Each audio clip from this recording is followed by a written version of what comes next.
And you comment in the book that this democracy is fragile and needs to be refreshed. I think you quote Thomas Jefferson that there needs to be a revolution, a generation or so, or at least certainly the gist of his idea that we need to refresh our understanding of the common Constitution. Do you think that that project is especially necessary at this time, and why? Well, I do, for very disturbing reasons. Another person, I talked about a younger person who led me to want to write this book. An older person also led me to. One of my dear friends is a slightly older mentor of mine who is the daughter of Holocaust survivors. And she kept saying to me, and I'm Jewish, so I don't take this lightly at all. My grandparents lost relatives in the Holocaust. She kept saying to me as we were reading news events, they did this in Germany, they did this in Germany. And I thought she was insane, you know, or at least hyperbolic. And she kept saying, they did this in Germany, they did this in Germany. And she's not talking about the horrific nightmare outcomes of, you know, 1938, 1939.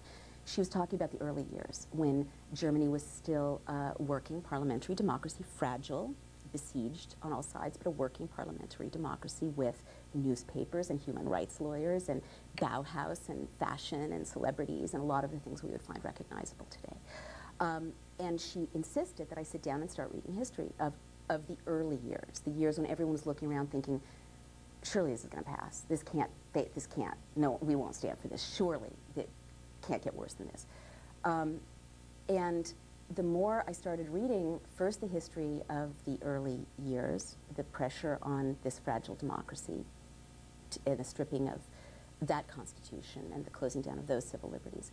And then when I started reading the other great tyrants and how Mussolini kind of pioneered the closing down of a fragile democracy in the 20s, and then Hitler studied Mussolini, and then I looked at the 30s in Germany, and then I looked at, and then Stalin studied Hitler, and Hitler studied Stalin, and I looked at Stalin in the end of the 30s, and then I looked at East Germany in the 50s, and Czechoslovakia in 1968, Pinochet's coup in Chile in 1973, the Chinese crackdown on the democracy movement at the end of the 80s, early 90s. What became clear is that would-be despots on the left or the right, no matter where they are in the world, always take the same 10 key steps. They always do the same 10 things. Systematically, it's like a blueprint for closing down a democracy. And the early tyrants, the great tyrants, kind of developed it, this technology, and then petty tyrants, tyrants all over Latin America, for instance. We're looking at what's happening in Myanmar right now, you know, Pakistan. They all kind of study it and know what to do to close down democracy or crush a pro-democracy uprising. So it was very disturbing to me that as I read these histories, it was clear that we're seeing the same 10 steps in America today. And the most dramatic and recent repetition of those 10 steps on the world stage you recount in a paragraph in your book was the general's takeover of the government in Thailand. You recount all the steps they did in, while the prime minister was out of the country and still, I believe, is still in exile. Right. You know, you see these kinds of steps very blatant, and it comes from an area of the world in which I come from and have a natural affinity to. So I find it particularly relevant, and yet we don't hear about it that much, and the international community doesn't waste too much ink or consternation over these kinds of blatant, overt usurpation of democratic processes. Why do you think that is? Well, unfortunately, we've got some not great karma in the United States right now. I mean, essentially, and it's putting us in jeopardy. What I mean is, we've been in a bubble. We've, you know, we're affluent. You know, we're internet shopping. We're watching America's Next Top Model.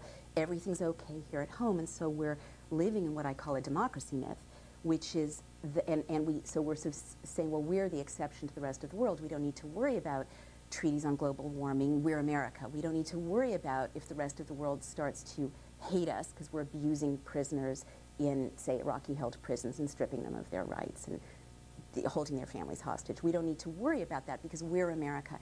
And so we're sort of, it's this myth that we're walking around in, which the founders have been horrified at, that democracy will always protect us, and that what closes down open societies overseas could never happen here. And so, just as you say, paradoxically, so ironically, we don't look at what's going on in Pakistan and what's, we don't see the warning signs of, oh my gosh, in China, Yahoo turned over people's internet search records, because we don't understand that that could happen to us too, and we need to be alert, and we need to make good on our promise to be a beacon of democracy around the world. We need to say, we are not going to tolerate it, that you're going to round up the opposition in Egypt and put them in prison, round up bloggers in Egypt, where we're abdicating our role as the benchmark, the light, the city on the hill. And so the paradox is the karma's coming back to us, which is that around the world, democracy activists look at us making it easier for the President of the United States to declare martial law, for the President of the United States to say to, or his lawyers are arguing that he can say to you or to me, innocent as we are, you're an enemy combatant, and put us in solitary confinement, make it difficult for us to communicate with a lawyer, wait for months or years before files are charged. Charges are filed, and psychiatrists know that solitary confinement makes sane, healthy people like us crazy sooner or later, okay? These are blinking red lights to democracy activists around the world. It's like, hello, warrantless wiretapping, hello, a security apparatus. I mean, these 10 steps are so recognizable to democracy activists around the world. And so the not great karma is because we didn't worry about other people's democracy. We're not educated enough about the crazily classic warning signs of threats to democracy that we're seeing all around us right now. Let me get right to the heart of your criticism of the current climate in America, and in large part, you lay the blame at the administration, the executive branch's response to 9/11, both in the immediate aftermath and certainly now several years going on. But is it just the administration? Because take, for example, the question of enemy combatants. Mm-hmm. Congress has passed statutes which you criticize. The Supreme Court, no less than Justice O'Connor, has written for a fairly liberal grouping that affirms the president's power to detain. Right. Obviously requires certain processes that up to that point had not been given to these detainees, but certainly at the core, reaffirming the president's power to detain under the Constitution and law enemy combatants. Right. Who is the threat now? Is it the president? Is it the Congress? Mm-hmm. Is it the court? And are you in danger of crying wolf against everybody that we used to call the man, without very easily specifying who exactly is the enemy within to democracy in your eyes? Right. Well, I think I'm pretty specific, identifying exactly what the steps are and what the dangers are and what the real tipping point actions are. I mean, I think it was a tipping point when the United States Congress agreed to let the state essentially torture people in its control. That was one of those tipping points that if you follow closing societies, you recognize you never want to give the state that power, because I invite you, you're so scholarly, you're so well educated, I invite you to name, and nobody's been able to do this yet because there isn't one as far as I know, a society that created a network of secret prisons where torture takes place, where the state did not eventually end up turning some of those tactics of abuse on domestic